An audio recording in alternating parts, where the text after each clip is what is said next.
ఏ పని చేయకుండా కొంపలో కూర్చుంటే మనం డబ్బులు బుచ్చి పోషిస్తూ ఉండాలా? వాడు వ్యాపారమే చేద్దాం అనుకున్నాడండి. వ్యాపారం చేయాలంటే ముద్రా రుణాలు ఉన్నాయి కదా, నువ్వు ఇప్పించు. జగన్ ఇప్పించలేదా? ఎన్ని లక్షల మంది తీసుకున్నారు? చిరు వ్యాపారులకు ఇప్పించాడు అతను. కేంద్ర ప్రభుత్వం డబ్బులే, వడ్డీ జగన్ భరించుకునేవు. అది ఇప్పించాడు కదా, అంతమంది చిరు వ్యాపారులు బతికేశారు కదా. చిరు వ్యాపారులకి చిరులోంచి ఇప్పించు, లేకపోతే ముద్రాలోంచి 2 లక్షల దాకా వస్తే, 5 లక్షల దాకా వస్తే ఇప్పించు నువ్వు. అలా కాకుండా అంతకంటే ఎక్కువ డబ్బులు ఇస్తారా అంటే 10 లక్షలు అట్టిస్తానన్నాడా మార్గదర్శి?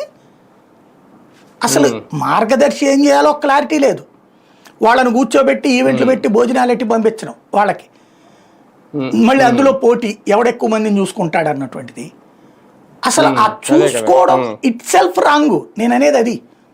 ఇప్పుడు ఎక్కడ ఎందుకండి, ఆంధ్రప్రదేశ్లో 40 to 50% పొలాలు సేద్యం చేయట్లా. 40 to 50% అంటే ఇది తీసేయండి, మన అమరావతి రియల్ ఎస్టేట్ ఇది. మిగతా ఏరియాలో 40 to 50% సేద్యం చేయట్లా, ఖాళీగా ఉండిపోతుంది. ఎందుకు?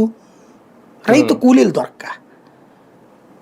వ్యవసాయానికి అక్కడ ఆ ప్రాంతంలో ఉన్నటువంటి వాళ్ళందరూ ఇతర రాష్ట్రాలకు పోవడం వల్ల వాటిని ఇప్పిస్తే బాగుపడతారుగా. ఇప్పించడం అంటే వాటిట్లో సేద్యం చేపిస్తే ఆ భూ యజమానులు సిద్ధంగా ఉన్నారు. ఎక్కడో ఎందుకు, నేను ఎప్పటి నుంచినో అనుకుంటాను, మనం జీవితంలో